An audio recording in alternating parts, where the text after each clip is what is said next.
being in the community that we're in and the state that we're in, I didn't see of a problem around here. And obviously there's things that we don't experience or know about. But I guess my first impression was, I don't think there's a race issue around here. Here we are in Maine, pretty close to 100% white. What do they actually know about race?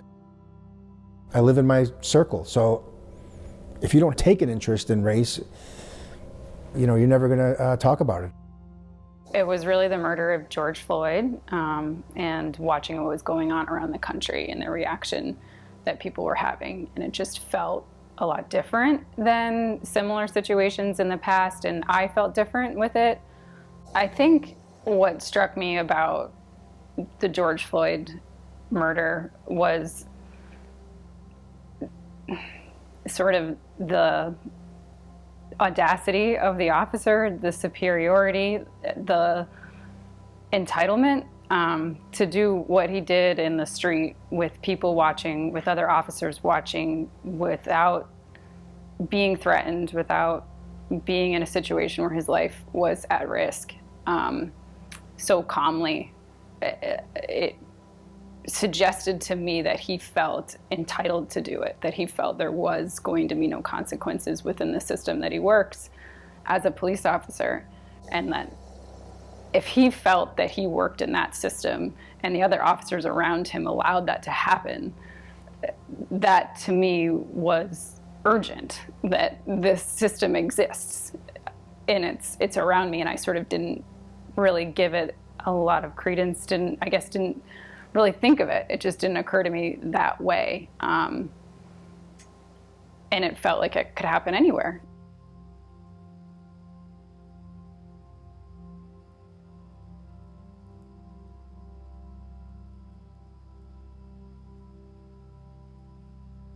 I didn't think twice. This is the most, you know, culturally diverse place in, I mean, I'll say Elliott, but I think we're probably even expanding in some of the other, you know, some of the other towns here. So I knew, you know, that the people here get it. And I felt that we had a close enough relationship that I can come here and say, help me navigate my feelings right now. In the midst of all of the news of the country and feeling the fear and hopelessness, we had the opportunity to talk to the local police. So we felt like, oh wow, we can actually have some kind of tangible impact.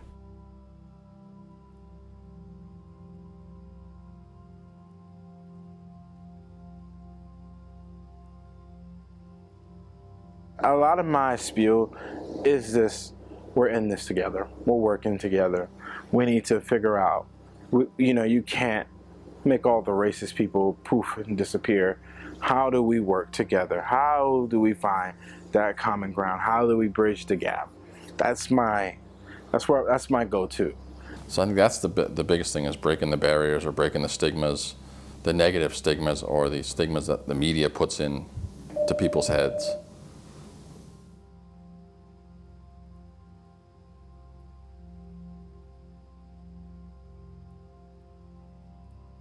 As lawyers, you know, we're talked at for trainings. You know, people give us presentations where we take in information through lectures. And for me, it's always been more powerful to hear personal stories and the feeling of storytelling or conversations with people. And that's exactly what Najee and Green Acre and Elliott were doing. So we were really excited that they were doing that with police officers and law enforcement, and bringing their own takes on that to their agencies, and wanted to do the same for our agency.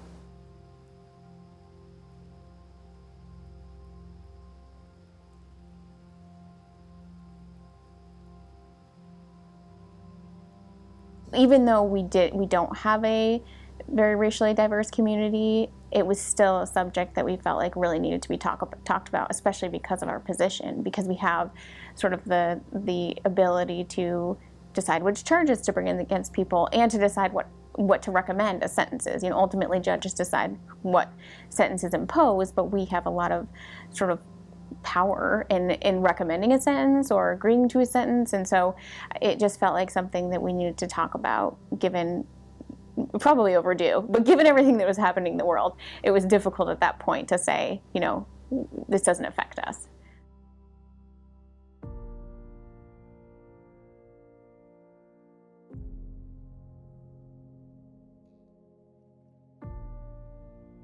I think that when we first started, I came in with perhaps an idealistic hope that, you know, after 1 or 2 meetings, all the police would deeply understand the intricacies of structural racism. That hasn't happened yet. It will one day. I wasn't expecting the level of camaraderie and friendship that has been developed, which is funny because, right, like our purpose ultimately is unity. Understanding racism is a part of that process, but ultimately the purpose is unity. And that's actually developing. Melissa and I were also nervous about using the Baha'i writings and the faith as sort of a touchstone and how people would respond to that. And initially we weren't sure about that ourselves, but sort of, again, as we got to know Robert and the Green Acre team, it's so simple and beautiful, and it's in what it communicates, and it was easy to use those as a touchstone. It couldn't be offensive to suggest that we all believe in the nobility of each human, you know, and the oneness of humanity, that we're all connected. It's a simple idea, and it was helpful to have that as sort of a base point, as a touchstone to go back to. If we can agree on that, you know, how do we arrive there in these other complex issues and problems? I began to trust basically after our first session, and we all kind of opened up to each other about our different perspectives, about what the other one perceives or experiences. We open up to them, trying to show our side of life. They're showing their side of life. And every single time we've been there, I didn't want to stop. I think we started talking about race freely and our feelings about race fairly quickly, even in that first session. I think that was largely due to what a great job the Green Acre folks did with that icebreaker. I think, you know, I certainly think that some folks came in really ready to talk about race, and I think it's something that they, you know, wanted to do right off the bat. But I also think that there were some other people that were probably a little bit more hesitant. But I think once we did the icebreaker, and people really found that other folks in the office were really willing to put themselves out there, I think it took down a lot of barriers. I think what was most powerful was realizing that everything all the difficulty around the conversations comes from a fear of being vulnerable with others, with being judged, with saying the wrong thing. And so really creating that safe atmosphere to have those conversations with people that didn't judge, that were so open and willing to be vulnerable with us about their own shortcomings, their own challenges. When I came into this, my primary motivation was, if there's anything I can do to help my friends of color not get shot by a cop, that's what I want to do. I didn't care about the police, honestly, when I came into this. I'm like, you're white, you're cops, you're men, I don't care about your development. You know, like, you're not my concern. My concern is my friends that you could potentially hurt. But thankfully, in the process, I've learned more about this concept of the oneness of humanity, and realized, oh yeah, I also have to care about them. One of the things we talked about during the first session came up. I grew up in Northern Virginia, and Remember the Titans was my favorite movie. And I never knew I was growing up in those times until I watched that movie, and it kind of made me go back to, I'm like, oh my gosh, you know, things were bad back then. So you'll learn a lot about yourself, and you learn about everybody's experience and where we're at today. Every time we walked away from a conversation with them, we felt hopeful. We don't often feel that way in our job. There's so much ugliness in what we do. We're sort of with people in the worst parts of their lives all day long. And these conversations were really, even though they were heavy and hard to have, they were filled with so much like light. We walked away feeling happy and joyful after, and hopeful.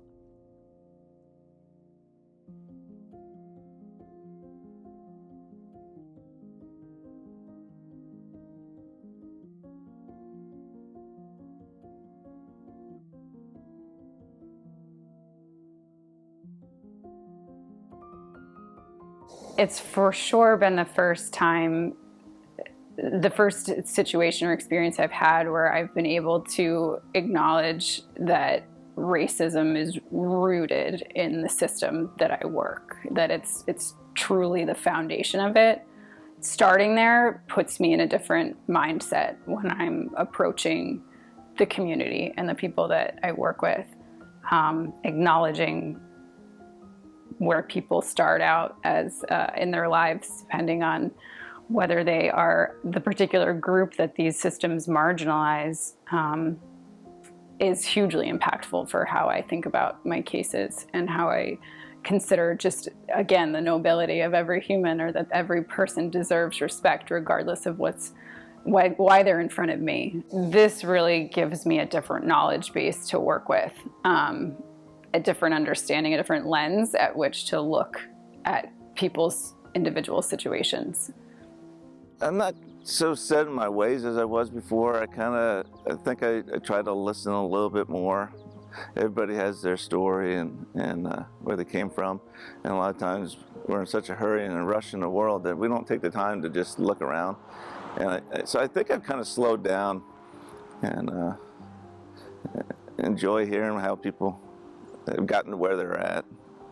I got called. There was a suspicious male laying in the sidewalk, and back before we took the time that we had our talks, it would be, let's get him moved to the next town, and I'll offer a ride. I'm doing a really good thing, give him a ride downtown, just down the road, and talking to him, he made his way all the way up from the south, and he'd been walking the whole time, and he agreed for a ride. He didn't want to stay where he was at, so I was going to give him a ride to the Cumberland Farm store downtown. And during the ride down there, I got to the store, and we had a chance to talk a little bit. And he was telling me about his past and his family life, and he was trying to escape from that. So when we reached the destination, I was like, all right, well, open the door, time to go. And I kind of just looked in his eyes, and we both looked at each other. I'm like, you know what, we're not going to do this. It's not going to be a quick thing.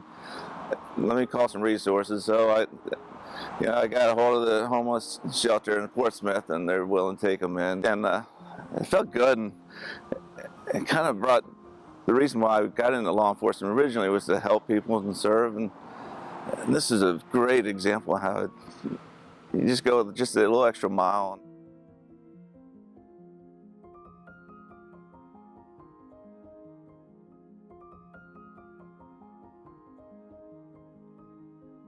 As we've been shifting and focused more on mental health, policing, I think, I know our arrest numbers are going down. And for me right now, that's a proud thing for me to say.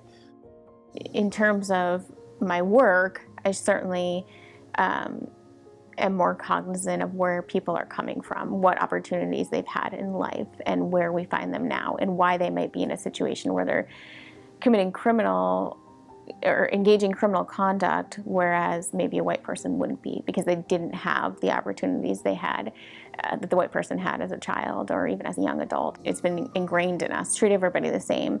But when we do that, we don't consider someone's background and how they've been treated in the past, either by the system or by other factors in their life. And so that's something I think that has left a mark on me. And when I encounter defendants who might not have had the same life circumstances as somebody else, I do try to take that more into account than I might have previously.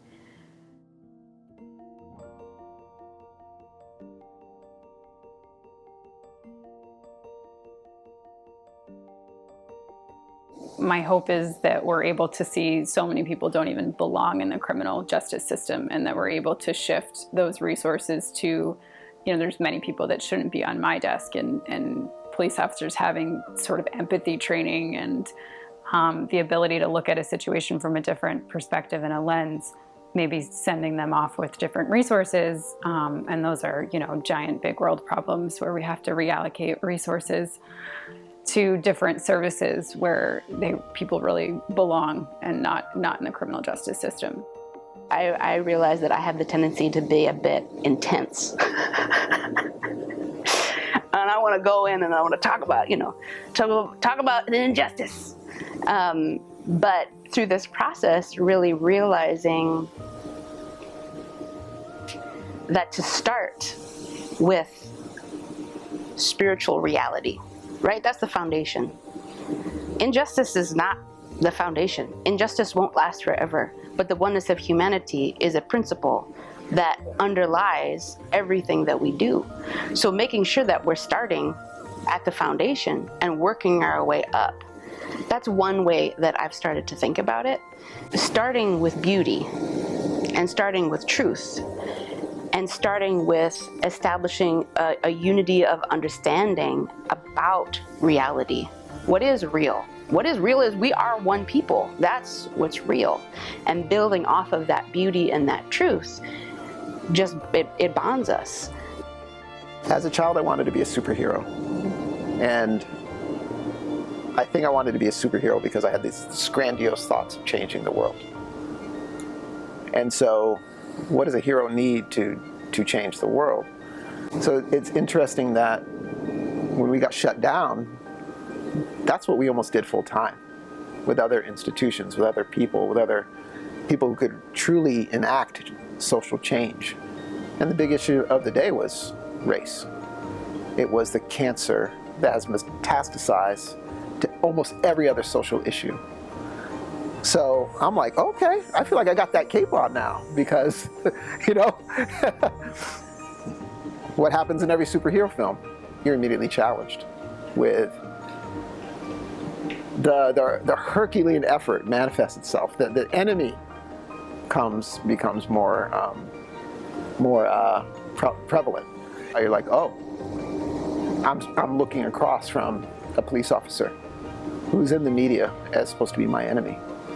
So I think I both transformed in what I felt working here. I felt actually that I was doing what Green Acre was meant to do in some ways. And now it required from me just more of an internal search of how deep am I willing to go to make this a reality. I think I'm living what I had always wanted to be involved in, to see and to be part of something that truly would change society.